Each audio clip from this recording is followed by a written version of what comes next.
आपसे हमको बिछड़े हुए नमस्कार दोस्तों, बॉलीवुड की दुनिया में कई ऐसे सितारे हुए जो आए, चमके, लेकिन फिर गुमनामी के अंधेरों में खो गए। आज हम एक ऐसी ही गायिका की बात करेंगे जिनकी आवाज में सरस्वती का वास था। एक ऐसी आवाज जो लता मंगेशकर जैसी महान गायिका को टक्कर देती थी। ना करते प्यार तुम्हीं से कर बैठे, करना था इनकार। तुम हमें जानो ना हम तुम्हें जाने।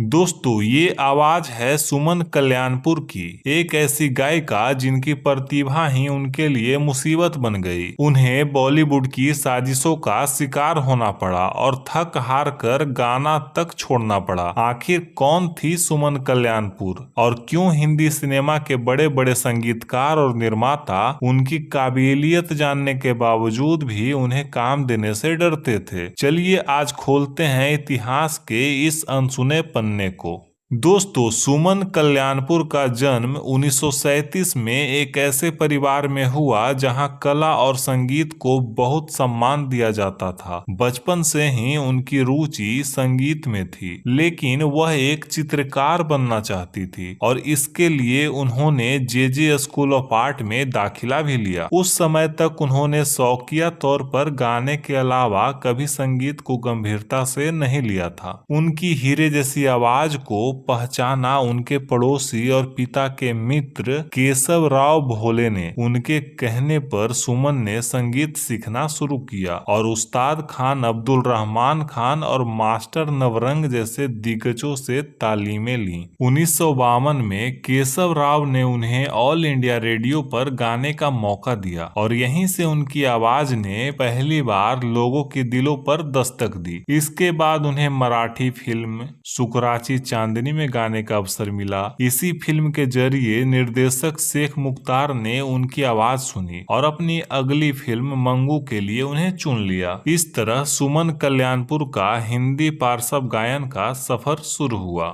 जल्द ही तलत महमूद जैसे बड़े गायक के साथ फिल्म दरवाजा ने उनकी जुगलबंदी ने इंडस्ट्री में उनकी पहचान बना दी। सुमन कल्याणपुर की आवाज लता मंगेशकर से इतनी मिलती जुलती थी कि लोग अक्सर धोखा खा जाते थे। यह समानता ही उनके कैरियर की सबसे बड़ी रुकावट बन गई। उस दौर में जब लता मंगेशकर की तारीखें मिलना मुश्किल होता था तो कई निर्माता लागत बचाने के लिए सुमन कल्याणपुर से गाने गवा लेते थे। कहा तो यह भी जाता है कि कई संगीतकार लता जी की नाराजगी के डर से सुमन को काम देने से कतराते थे। 1959 में फिल्म चंद में हेमंत कुमार ने एक ही गाने में लता जी और सुमन कल्याणपुर दोनों से गवाया और आज भी उस गाने को सुनकर यह फर्क करना मुश्किल है कि कौन सी आवाज किसकी है। एक समय ऐसा आया जब रॉयल्टी को लेकर मोहम्मद रफी साहब और लता मंगेशकर के बीच एक बड़ा विवाद हुआ और दोनों ने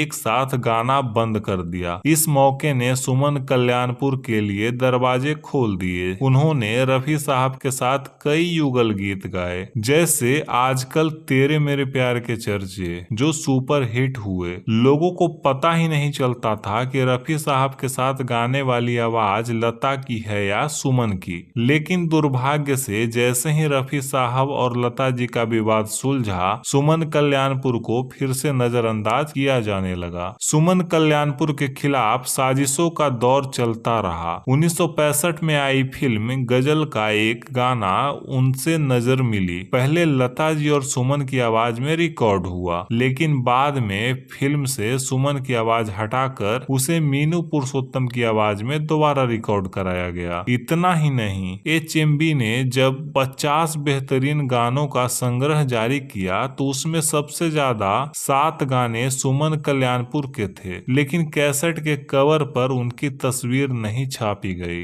ये घटनाएं बताती है कि किस तरह इंडस्ट्री ने जानबूझकर उन्हें आगे बढ़ने से रोका। सुमन कल्याणपुर ने हिंदी सिनेमा में 900 से ज्यादा गीत गाए। इसके अलावा मराठी, गुजराती, पंजाबी और भोजपुरी में भी उनके गीतों की लंबी सूची है, लेकिन उन्हें हमेशा लता मंगेशकर की प्रतिरूप रूप आवाज के तौर पर ही देखा गया। लगातार हो रही नाइंसाफी और साजिशों से तंग आकर 1980 आते आते उनका मन सिनेमा से भर गया। फिल्म नसीब का गाना जिंदगी इम्तिहान लेती है गाने के बाद उन्होंने हिंदी सिनेमा के पार्श्व गायन को हमेशा के लिए अलविदा कह दिया। सुमन कल्याणपुर की कहानी बॉलीवुड के उस स्याह पक्ष को दिखाती है जहां प्रतिभा अक्सर ताकतवर लोगों की राजनीति और साजिशों की भेंट चढ़ जाती है। महाराष्ट्र सरकार ने उन्हें 2010 में लता मंगेशकर पुरस्कार से सम्मानित किया, जो शायद इस बात का प्रतीक था कि उनकी आवाज किसी से कम नहीं थी। तो दोस्तों,